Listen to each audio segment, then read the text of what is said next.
Welcome back, everybody. Thank you for bearing with us. Howard, welcome. Glad to have you with us. Our second speaker is Howard Beckett. Howard is a solicitor who took up the position of Legal and Membership Director for Unite in 2011. He was made Assistant General Secretary in 2016 with responsibility for politics and legal, and he leads on negotiations with some of the most significant employers in the UK, including British Airways and Ineos.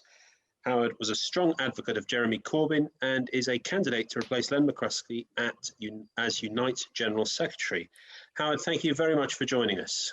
No, thank you very much, and thank you for your patience in regard to my attendance. I'm terribly sorry. I should never try and run my own diary. I'm going to take responsibility for it, even though I could pass it across to the others, but I did manage to get myself onto an industrial event. And I do obviously now need to switch my mind onto proportional representation, having been talking in some depth about industrial challenges. But it did strike me whenever I was in the Zoom that I just came from, which was a Zoom of conveners in Wales with Andy MacDonald on it as well, talking about industrial workplace issues and what's going wrong through the crisis and their frustrations and the fact that they're not having their voice heard, or they feel that they're unable to change the mindset of the Tories, even though there's a devolved government in Wales. Obviously, it has limited devolution, and for those sectors such as aerospace and such like, they still have to go to Westminster, take their arguments to the Tories, and they get rejected.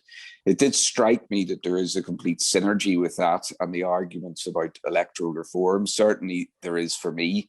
There is a complete synergy between the fact that we find ourselves in a situation where we're having the police crime and sentencing bill forced through Parliament at the moment because there is an 80 majority of the Tories. And what does that bill do to our human rights? I think there's a complete synergy with the CHIS Act that went through Parliament with the reality in regard to what First Past the Post has produced for us, and certainly for us as trade unionists. What has it produced for us as against proportional representation? And I'll start off by talking about that democratic argument. And I know that I'll be talking to many who are very familiar with proportional representation, so I won't go in to the depths of the different proportional representations that are available. But other than to say that what we should be trying to do as a democratic society is move as much as possible, in my view, to representative democracy. And that is that people's voices are actually heard. I personally never have much truck with the arguments that are against a democratic system on the fear factor as to whether or not extremists will be elected. And the reason why I don't have much truck for that is twofold. Firstly, as a young student in law, I was an advocate for the rights of prisoners because I didn't even feel that going to prison was something that should take away your democracy. And I always felt that prisoners' rights should be heard. But I think that it's a very dangerous path that we go on if we are fearful of the arguments in society to such an extent that we try to gerrymander the system to make sure that it favours those who are perceived as having the majority view in society. It is wrong. And I don't believe personally that it helps the cause of democracy one iota. So I reject the idea that proportional representation will produce extremism for two fundamental reasons. First of all, because it will mean that we have to win the argument. And as I'll come on to in a bit, I believe that whenever we exempt ourselves from the responsibility of winning the argument, that is dangerous for society. And secondly, because I feel that there's a lack of regard for how extreme the government is that we have right now. So anyone who wants to make the argument about the difference in voting systems and production of extremist governments should look at what we have right here and now in society, and what we have had from the 1980s moving towards here. I said it previously and I'll say it again, that in my view, this government is a racist government. In my view, the extremities of what we see in society at the moment, if they were in France, you would call it a national party. You would say that it was the equivalent in Britain of the BNP if these policies were being promoted in countries such as France. And why do I say that? Well, I think with good order, I think that the reaction that we had to immigration from the Conservative Party in tandem with the right-wing media is absolutely at the extreme racism of society. The idea that we propagate go-home vans, the idea that a prime minister would talk about a swarm of migrants and a prime minister would stand opposite the dispatch box when Jeremy Corbyn was the leader and accuse him of going to Calais to be with a bunch of refugees. An extraordinary statement. People who have fled war and are waiting to try and go to safe haven. And the Prime Minister would stand at a dispatch box and use that racist language. And that's where first past the post has taken us to as a society. And in my view, it has taken us there because it is unrepresentative. And as society has become less democratic, the voices of those people who most need to be heard have not been heard. But let me deal firstly with this issue of the democracy. It is a reality that in the UK that the Tories and Labour coming equal in an election will mean that the Tories will have 12 more seats than Labour. That reality is there for us. It is a reality that in order for Labour to be a majority party, it needs a 7.4% lead in the polls compared to 3.4% that the Tories would need. If the boundary changes were to come in, and it's interesting that the gerrymandering of the first past the post system means that the Tories aren't promoting this because they perceive themselves as now having the red wall seats. But if the boundary changes came in, that gap would mean that Labour would need 8.2% lead in the polls to be the majority party compared to 3.9% for the Tories. So that is extraordinary. And if we think about the number of votes that are needed to elect one Green MP, 1.2 million votes, and you get one Green MP as against the DUP in Northern Ireland, where 29,000 votes gets you a DUP MP. That lack of democracy is not good for society. And as a Democrat, I feel that that is the first premise of any argument that we make. But I'll also say this in regard to the importance of democracy, that once you stop listening to voices, then the relevance that you have for those communities that are most of need of political representation becomes diminished to the extent that it is negligible. And by that, I mean those red wall seats and certain communities in the north of England, Midlands, and also in Scotland, where unfortunately for us over a period of time from 1945 onwards, really, it became a need to simply put a red rosette on somebody and put them on a doorstep. And it would be a matter of weighing the Labour votes for them and they would be elected. And where did that lead us to? Well, I will make no bones about the fact that my policy, my political leanings within the Labour Party are firmly on the side of socialism, firmly on the side of representing working people, listening to their needs, but also in respect of educating in regard to the importance of class issues, educating in the importance of organised labour, educating in the importance of standing against racism because of the issues of class. And unfortunately, over the period of time with the Labour Party, we have seen that the type of person who is put forward as an MP no longer reflects the communities for which they're standing to be a member of Parliament.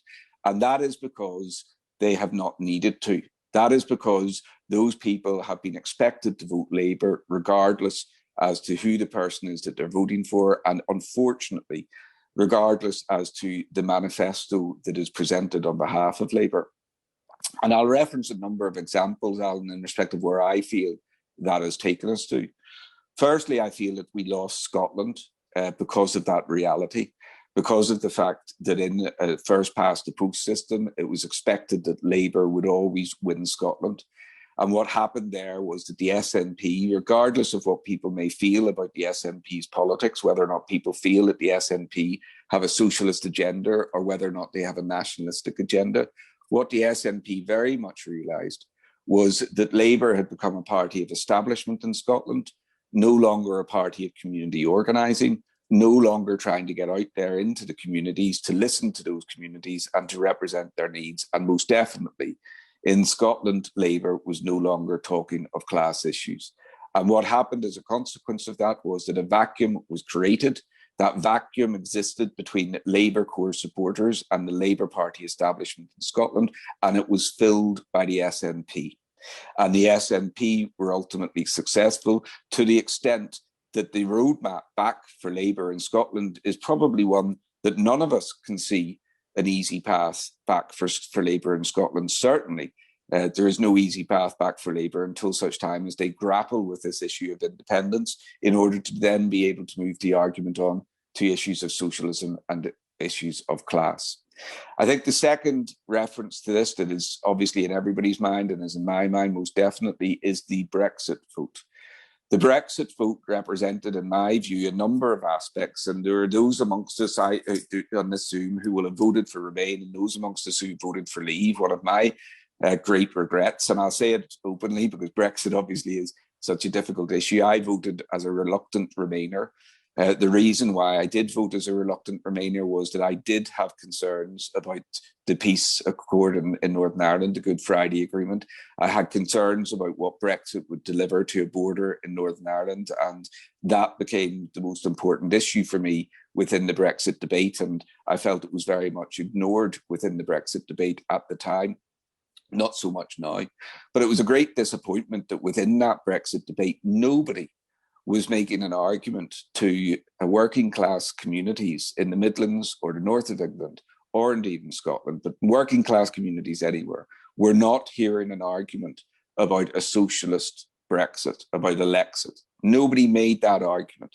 And the reason why nobody made that argument was because politics under the first past the post system had become so polarised. Nobody would underplay the role of the press within that. It's not as if I heard Clive Lewis the other night talk about PR and say we must never reflect PR as if it is a panacea of all problems in society. And he is absolutely correct in regard to that. Nobody underestimates the force of the right-wing media in this country and the importance of us gaining a media narrative and putting the resources into media that need to go into media. And it's the reason why, and I see Dougie's on the call, it's the reason why I am a massive proponent of the trade union movement taking the responsibilities of media into their own hands, forcing the narrative with the creation of a television channel, and making sure that we now promote the lessons that we've learned from social media into mainstream media so as our arguments can be heard. So I'm not sitting here saying that if we move from first past the post to proportional representation, suddenly all ills of society are repaired, because I am not naive in respect of the role of the right-wing media. But it is a truth that I think all of us should reflect on, that at that time of Brexit, the reason for the extraordinary turnout and the reasons for the passion of the debate, a lot of it was down to the fact that everyone understood their vote was equal in the eyes of the ballot box. And those people who felt long left behind and felt that society did not need to hear from them, either because they were in a Labour stronghold seat or alternatively in a Tory stronghold seat, those people felt the need to say to the establishment, my voice will be heard. And a lot of people, in my view, voted for Brexit because they simply felt that the establishment was not listening to them. And I say no more than first past the post has created a system where the establishment does not need to listen to certain elements of the electorate. And then the third point that I would make in respect of this aspect of my argument, Alan, is in respect of the type of MPs that we get and what does the Labour Party now look like as a party of the working class, as a party to represent organised labour, as a party to promote socialism and to promote class issues. And the harsh reality for us right here and now within the Labour cohort of MPs, and they're best described in that fashion, a cohort of MPs. The harsh reality for us is that we have 23 Socialist Labour MPs in Parliament. We have slightly more than that in the Socialist Campaign Group, but that is because some of those in the Socialist Campaign Group, frankly, could not call themselves part of a group and could not call themselves campaigners and certainly could not call themselves socialists. So we have 23 Socialist Labour MPs in Parliament. And that's what the first past the post system has delivered first, because the first past the post system has allowed candidates to be forced into constituencies. It's allowed the Labour Party to stop listening to those constituencies, and it's allowed the Labour Party to put up what are effectively establishment figures to represent the interests of working class communities. And that has to be wrong. So for me, it is a fundamental part of society that we have to have a mainstream party that speaks for socialism within the political arguments. It is very tempting to talk of socialism in the fashion as if we will not have two mainstream parties who speak for socialism. And indeed, proportional representation in Ireland surprisingly has produced two mainstream establishment parties, neither of whom talk for socialism, and now under proportional representation share government. So it is not, again, as if proportional representation offers the panacea. What has happened with mainstream politics in Ireland is as much reflective of the Celtic tiger and this rush to the bottom and this idea that the drip down capitalist society would repair the ills of society. That is as responsible for the impasse that exists in Irish politics as the voting system is, more so than the voting system. But the reality for us as a movement is that the Labour Party perennially, with obviously the difference between 2015 up to 2019, has not represented socialist issues. And I'll just say this on this point, because obviously I've had the opportunity of working with Labour leaders, and the relationship has been different with some working leaders. But I'll just reference this in respect of Ed Miliband and leading up to the election of 2015. And the Clause 5 debate, what would be in the Labour Party manifesto. And the reality, and Dougie again will be able to reference this, the reality for us as trade union officials, trade union leaders, was that we had a leader of the Labour Party in 2015 who was saying to us, we want your money, we need your money for this election, we think we can form a government, probably in coalition with the Liberals. Please do not force us to put trade union policies in our manifesto, because we believe that those trade union policies will not get us elected. But we promise you that if we're elected, we will deliver on something. Now, those promises, as Labour goes on its trajectory that it has gone on, would mean less and less, in my view, to trade union leaders. How could you possibly trust people who are not prepared to advocate your policies and not prepared to put them in the manifesto? Obviously, 2017 was a change in that, and the 2019 manifesto was a change in that. But for us, we developed a relationship with Labour Party MPs, Labour Party politicians, where they did not want to talk for organised labour. They did not want to talk for socialism, to the extent that they were frightened of putting it in their manifesto. And on that point, as to talking for trade unions and talking for organised labour, I have to ask the question, and there is a debate that obviously goes on in the trade union movement, and I presume that there'll be some on tonight who support first past the post. I have to ask the question to those who support first past the post and first of all describe themselves as trade unionists. What has this voting system delivered for the working class people of our country? What has it delivered for organised labour? Because it is not just the Thatcher laws, which were not then repealed under the new Labour experiment. It is also the Trade Union Act that we have right now, and the lack of democracy within the workplace. That's what first past the post has delivered. The extent that organised labour under collective agreements was in the 80% in the 1970s, down to a stage where it is less than 25% of workers who are now covered by a collective agreement in the workplace. That is the diminution that first past the post system, along with other problems of society, has caused. It is the lack of representation now in the workplace. And as somebody who believes that the status quo is an ill of society, I would simply say this to trade unionists who advocate first past the post, that has failed. So in the simple concept of logic that first past the post continues to deliver worse organised labour rights in the workplace, please then look to another voting system as being part of the answer in that workplace. But I'll finish by saying this to everybody, and then obviously would wait for questions, that in my mind, the debate about first past the post or proportional representation has to be within a wider debate of society. What is it that we offer to young people now so as their voices can be heard?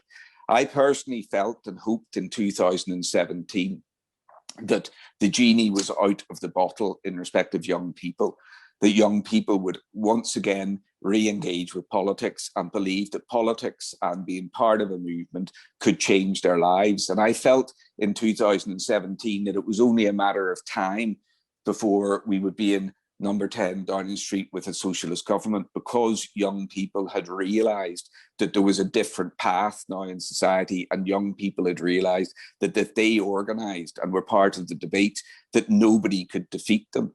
But sadly, Brexit killed that.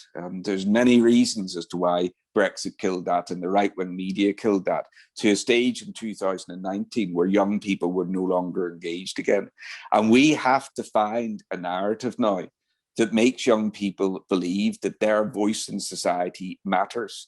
And proportional representation is part of that narrative. We have to talk about votes for 16-year-olds at the same time as talking about a representative parliamentary election system that means something to young people. We have to talk about federalism and where is power based, and how can we give more power to locations so as people feel that they can change their own lives. We have to talk about regional assemblies and the election of mayors and what powers will they be given.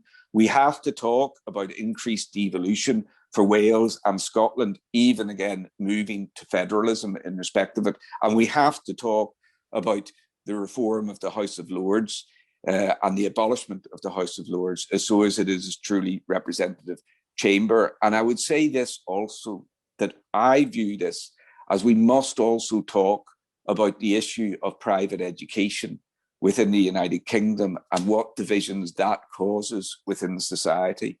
And I will say it in reference to the fact, and this is where I will finish, that each society's voting system means something different for a society depending upon what its history is.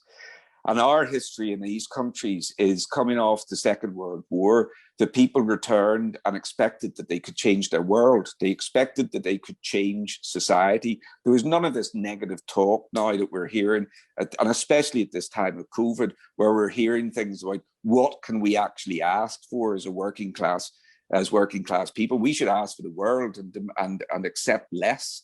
And there was none of that negative talk in 1946, but you wouldn't have expected it in 1948. The war changed everything. Nobody in 1938 would have expected a social state, expected the NHS, and certainly nobody would have expected that working class kids were going to third tier education to demand an improvement of their lives. But that's what we achieved. And that comparison that people make of Germany's proportional representation, Israel's proportional representation, it hasn't been successful in these countries. That's because it doesn't reflect the country's makeup, the psychology of the country. In these islands, our psychology in 1946 was about betterment of working class people. It was about the creation of a social state. It was about improvement for the next generation that was coming along. And private education, unfortunately, is part of the reason as to why that narrative has been lost. Whenever I first came to England from Northern Ireland, I found the division between those who had been to a state school and those who had been to a private school more stark than I found the sectarian division in Northern Ireland. And that says something about the class struggle that we have in our countries and the reflection of the increase of private education, which has been exposed through COVID, the privilege of private education, where people end up in the media, where people end up in political parties, where people end up as CEOs of banks, where people end up as chiefs of industry, is reflective of that class division that now exists in our society, of which a bedrock is private education. So whenever we talk about proportional representation, it is not the panacea to all ills of society, but it should never be talked of in isolation of every other agenda and every other demand that we make in order to make a truly transformative society, a truly democratic society, and one that actually gives hope to young people that they can change their own lives for the better. Thank you, Alan. Howard, that's fantastic. Thank you. Before we move on to questions from the audience, I wonder if you you speak fantastically, eloquently and very persuasively about the need for PR for the country as a whole, for the Labour Party, its aims and ambitions and the people it represents, and for the trade union movement the same. But PR is not Unite's position at the moment. Is that correct? That's correct, Alan. So I should probably say, I should probably be more careful.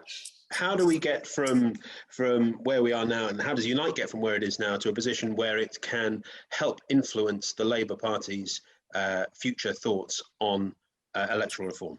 Yes, great question, Alan. I should say that for this reason, I'm talking in a personal capacity, because obviously I do believe in the collective process in regard to forming trade union policy. But at the same time, I obviously believe in the right to debate that policy and to make your arguments in respect of it. And we do have a policy conference this year.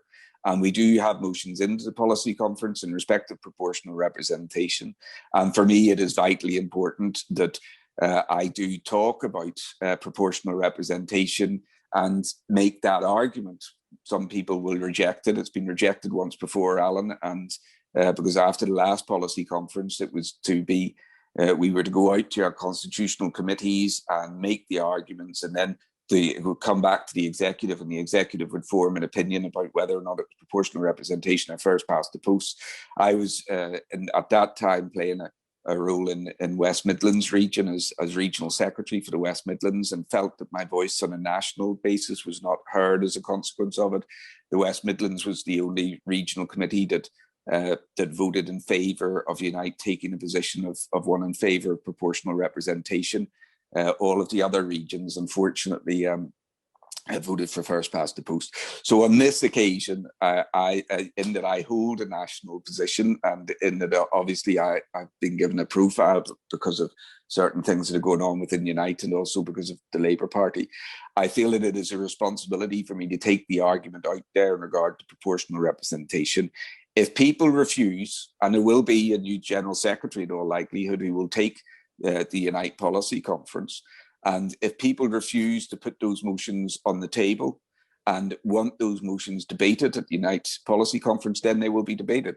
And if Unite takes a position of proportional representation, I think that will have an enormous impact on Labour going into the next general election. And I would just say this with Labour's position on the general on proportional representation at the moment. Labour is supporting it in respect of mayoral elections. Labour is supporting it in regard to their own leadership election. And Labour supported it whenever it came to the NEC elections. Now, the only part of Labour that did not support it was the PLP, and that was frankly because there was gerrymandering going on in Labour NEC's elections. It was felt by the right wing of the party that proportional representation favoured them whenever it came to the CLP elections. Not that they would win the majority, but they just wouldn't be wiped out in the way that they had been previously. But it was felt that first past the post favoured them in respect of the PLP. So the paper that the leadership put to the NEC was a gerrymandered voting system where they said, we'll have PR for the CLPs, we'll have first past the post for the Parliamentary Labour Party. A ridiculous position. But what Labour has now done is opened that Pandora's box in regard to it.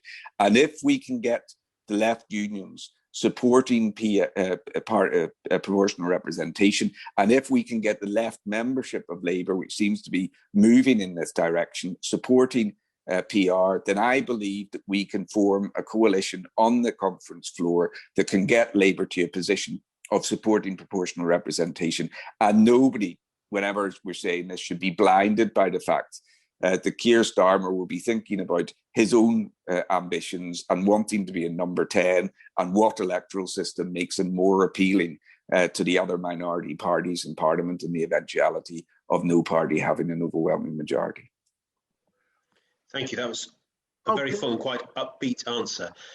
Alan, who's the first question from? I was going to give it to Mark, but I think that Howard has already answered that question about how important the unions are in getting. Maybe you could speak a little bit more about what's the importance of getting the trade unions on board for the Labour Party, which Laura also answered a bit. The trade unions on board in reference to proportional representations, or the trade unions on board as in continuing to affiliate to Labour? No, but what is the importance of winning over trade unions to PR for Labour Party supporting PR? Oh yeah, well, yeah, absolutely. It's you're 100% right. We will not get to a situation where, unless the leadership comes out supportive of proportional representation, and I think the one thing that I would say about this leadership, I say plenty about this leadership, and I say plenty about this leadership for numerous reasons. First of all, principle, but also because I've given up on. I sort of think of this leadership in a same fashion as I would think about a bad employer, and believe that this is the only way to negotiate with them, by being blunt and being out there in respect of it. So I think, unfortunately, this leadership is naturally cautious. If the leadership was in some way being reflective and strategic in regard to this, then they should embrace proportional representation, along with votes for 16-year-olds, along with abolition of the House of Lords, along with federalism, and along with the education policy that I mentioned before, and actually be ambitious and transformative. And in many ways, that could heal the divisions that the leadership has created between the left and the right of this party. But it would also be a correct strategic decision to make from an election point of view.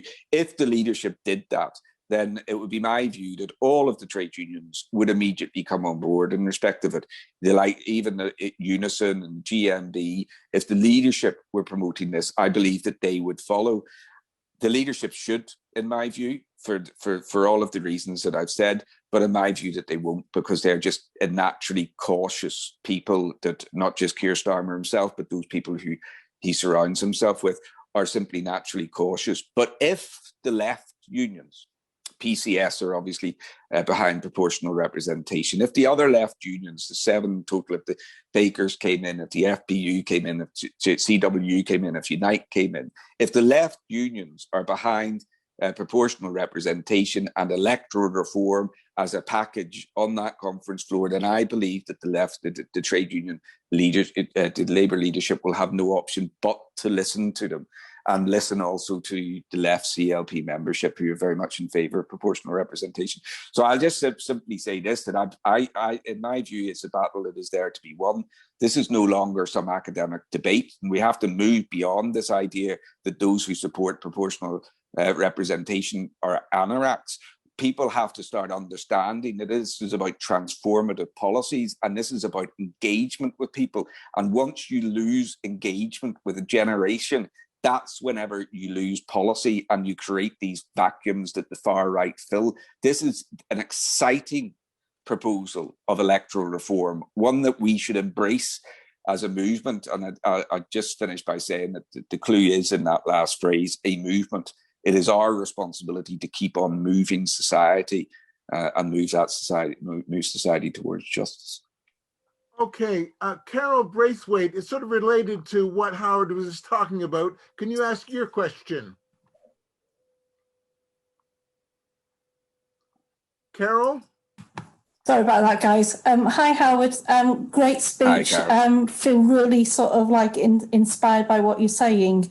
But what I'd like to know is, how do we get the positive messages out into the mainstream media? What platforms do you see we could use? I'm thinking of the Overton window and how long it took for things like the People's Vote to get into the public consciousness.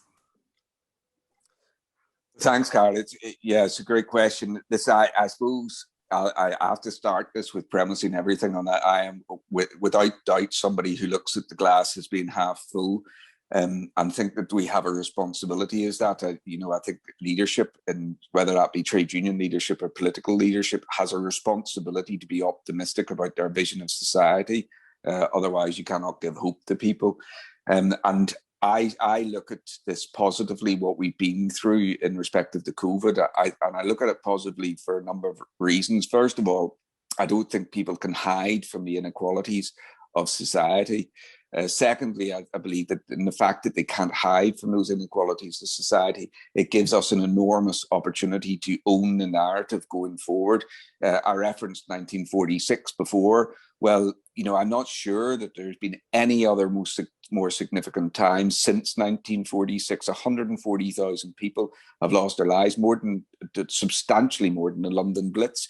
Those have been working class people, and obviously we know the inequalities in respect of the loss of life, and we know how it is disproportionately affected the poor, the vulnerable, the BAME community. Well, if we and workers, it has disproportionately affected workers.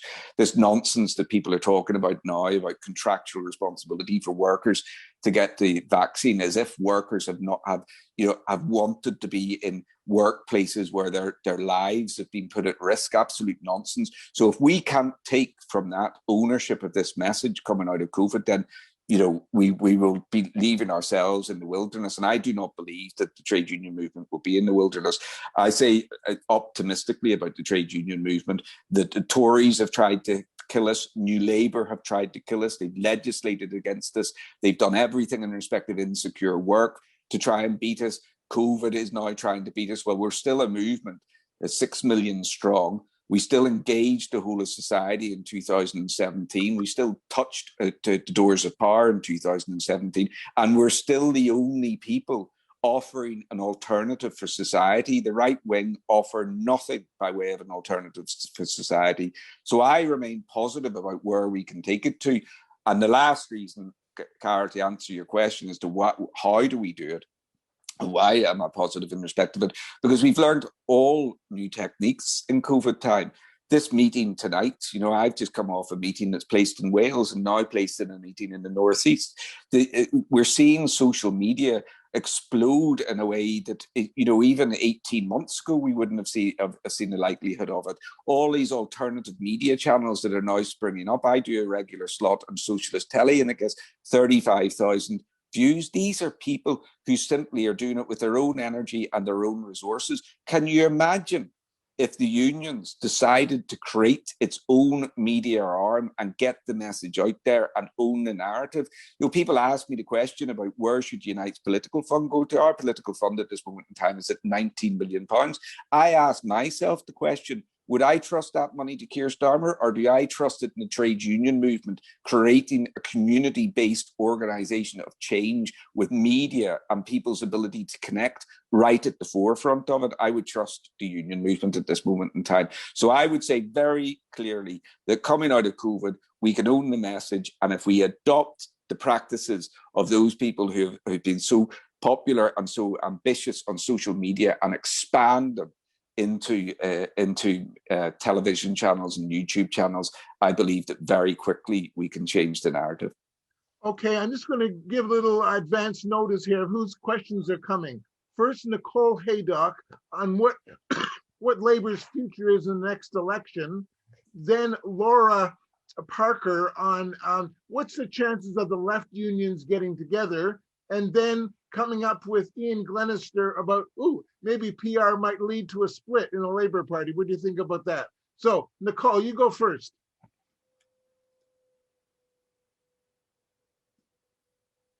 Nicole Haydock. Sorry, I've just unmuted. Right, you probably all know that Labour is going to need an additional 123 seats, plus possibly another 20 once the boundary changes have been implemented. What chances do you think Labour has got to win under first past the post with this? Well, my own view in respect of it is that Labour could win under first past the post. I don't say that. I wouldn't want to lie about that in order to try and increase the argument for proportional representation. I still believe firmly that Labour should be promoting proportional representation and all of the other electoral changes. But Labour could, of course, win under first past the post because Labour could regain the red seats, whether or not they could win a majority or whether or not they could be the largest party and then form a coalition. I think obviously the latter is far more likely because Labour needs Scotland for a majority. And until such time as Labour looks to the question of independence in Scotland and answers it, they won't re-engage with people in Scotland. And, you know, this is the reality that I mentioned before about the fact that the right have nothing to offer. Scotland is the perfect example as to where the right wing of the Labour Party has taken us. It has made Labour irrelevant in Scotland. It has created apparatchiks that stifle free speech, that prevent us finding the champions of the next generation, that mean that we have representatives who are not talking for their communities, and we've lost our clothing to the SNP. So Labour forming a majority government is extraordinarily difficult, perhaps even impossible, without something happening in Scotland. But they could win back the red wall seats and be the largest party in Westminster. Do I think that they will achieve that right here now? Well, I have to be honest and say that no, because obviously a divided party does not win elections, but also because you have to present policies that mean things to people and are ambitious, transformative, and mean things to individuals' lives. And I fear that Labour is not only going in a direction of its own internal divisions, but also going in a direction of rejecting policies. I listened very carefully to Angela Rayner's excuse, lamentable excuse in respect of not supporting the 5% commitment for NHS workers that was in the last manifesto. It was a lamentable excuse, but it was obviously one that gave the game away insofar as the policies that were created in 2017 and 2019 are to be watered down. Well, this is not the moment in time for watering down of policies. This is the moment in time for bravery, for giving hope to left behind communities, to talk of the inequalities and to engage with young people. And until such time as the Labour leadership learns that, or alternatively, until such time as there's a fresh Labour leadership, that won't be happening. Okay, Laura Parker, what about the left unions? Your question, please. Yeah, look, it's really, I think all of your analysis is really great. And it's really good to hear it coming from a senior, union person. But the one thing I've just not completely convinced about is, I don't know if you were being optimistic or just sort of stating it as a matter of fact, that if the left unions saw the leadership moving, they would move. My current analysis is slightly the other way around. We've got 194 Constituency Labour Parties have voted for PR motions, which is incredible. I think, this is a Labour leadership which is doing a lot of sort of rear view mirror politics, and has been rightly criticised for it, which way are things going up a hop, triangulating a bit to the last minute and finger in the air, where are the polls, I move. On the basis that that behaviour remains consistent, I actually think that if one of the unions moved, then the combination of 76% of Labour Party members and 194 CLPs plus Unite or Unison would shift the leadership rather than it being the other way around. Okay, thanks, Laura. Your answer, Howard? Yeah. Laura, it's great to see you. So answer that one. Yes, great to see you, even if remotely. No, I don't think you need to look at the two things as a binary choice. It can be both, or it could be either. If the Labour leadership chose to embrace proportional representation in order, for example, to try and heal the divisions that they've created within the Labour Party, then I would have no doubt that the unions would get behind that. If the unions move and the CLP membership is in the position as you describe, then I feel that Labour Party policy will become one of proportional representation. And as you correctly say, that sort of weather map approach that they're taking, they would sense that there is an opportunity to do something and move with that opportunity to do something. I personally, I'm not sure I mind with which way it should be. I would simply say this to you, Laura, in regard to your analysis. So firstly, obviously, that I don't think that they're necessarily oppositional points that you make, but I would say this: I am desperately hoping that what we're trying to do as left unions now means that we will never again have the divisions that I've seen on conference floor between CLPs and the trade unions.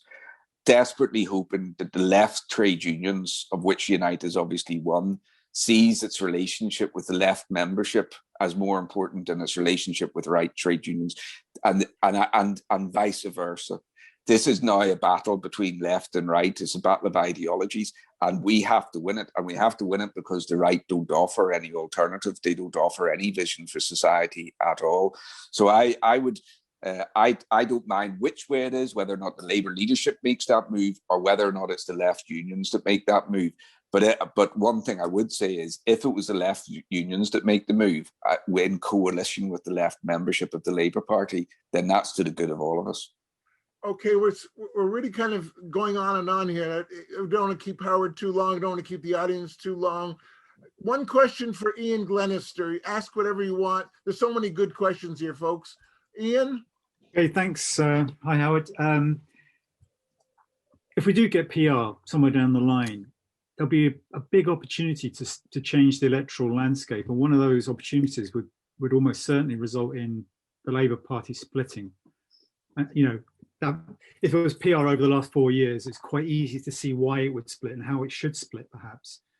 Do you see that as a problem? So the Labour left would become a sort of a Podemos style party with influence, perhaps more influence than the Labour left has at the moment. Do you think that's something that Unite would support? Well, I certainly don't see it as a problem. I'm asked the question, would Unite support it? Well, I think that it's inevitable with everything that's going on at the moment that Unite members will be asking questions about Unite's relationship with the Labour Party. It's inevitable. It's inevitable that those who are representing will hear the commentary about, is Unite's money best put in a situation where we have representatives who are not sharing in our beliefs. That's just inevitable. And I think any leadership of any organisation, but particularly one of Unite, should just embrace that debate and say that if people want it, they should be allowed to have it. And obviously it should be an open cards on the table and let the debate happen. But I certainly don't see that analysis that you've given as being a problem for why we would support proportional representation. And I would say that for two reasons. First of all, the Labour Party has no God-given right to exist. It is the party of organised labour, and if it fails to stand up to what it's for, then it will lose a relevance to organised labour, and that will be on the Labour Party's table. That will be their problem, not our problem.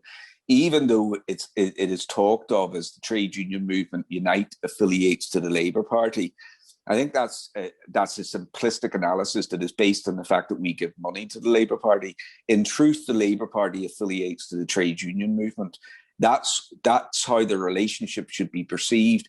The Labour Party comes to us not just for money, but for ideas, for contacts with organised labour, for activists.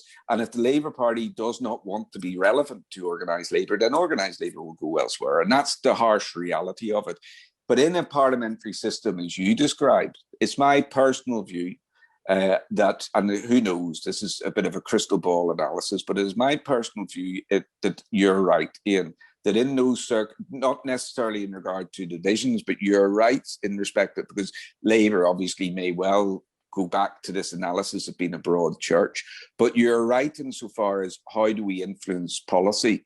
If we were in a situation, in a proportional representation scenario, where we had 120 MPs who espoused trade union socialism, then that would be to the good of society. That would influence those who are in part. They might not form a government themselves, but they would certainly be at the table forming policy, and that would be to the good of society. So I certainly don't see the scenario as a problem, and I suspect you don't either, Ian. Thank you. Yeah. Okay, we got three final questions. One from Roy Sanderson about what he could do as a Unite member. I'm just going to speak for a second, and then Carolyn Osborne. So, Roy, are you there? Roy Sanderson. Can you hear me? Yeah, we can hear you. Yeah, okay. Yeah, I'm a Unite member, Community Unite member in the West Midlands, and a Green Party member as well. Obviously, I want to take these issues up in my trade union branch, and I want to know what the timetable is, etc. Speak up a bit, please. And I want to know what the timetable is for the conference coming up, and what we can do. But also, I think we have to appeal to Starmer's self-interest. We can't hear you. Yeah, speak up, Roy. I believe there's about 3 million odd Green votes that will be attracted by Labour supporting PR. That's Starmer's self-interest. It's such a core issue for the Green Party because of our lack of support, lack of MPs, because the not having PR. Clearly, that needs got over to Starmer. That it could be we could lend him our vote if we get an iron agreement that they support PR. I'm just going to ask Howard. You can answer this question: what should Unite members do to, in fact, support PR coming up to July? Thank you. Thank you for both the questions. Roy, in respect of a Unite conference, we will be having a Unite conference this year. It certainly, it has to be. Obviously, we've had to put it back because of COVID, and everything that we do is obviously COVID affected at the moment. It's our hope to have it in late September or early October. We have to wait and see, but that is definitely the plan to push that through. In respect of your commentary regarding Green votes and PR, I agree with that analysis entirely. People should look to that. It is the case that Green votes are going to count significantly. Many people will vote on Green issues as being the most important issues. I might flip it slightly the other way, that we need proportional representation in order to have the Green voices heard. Because we are dealing with an issue in climate change that is fundamental to everything we do. It presents challenges to Unite, but challenges that we don't shy away from in respect of how do we go about a green industrial revolution. I certainly see a path for a green industrial revolution that Labour could voice and advocate for that is immensely achievable. But COVID has taught us a number of things, and one of those things that it has taught us is that what we perceived as being impossible is very much possible. That pandemic, people talked about it, but people ignored it. The green catastrophe that is around the corner cannot be ignored, and it is a system such as proportional representation that will get Green voices heard. It won't be first past the post.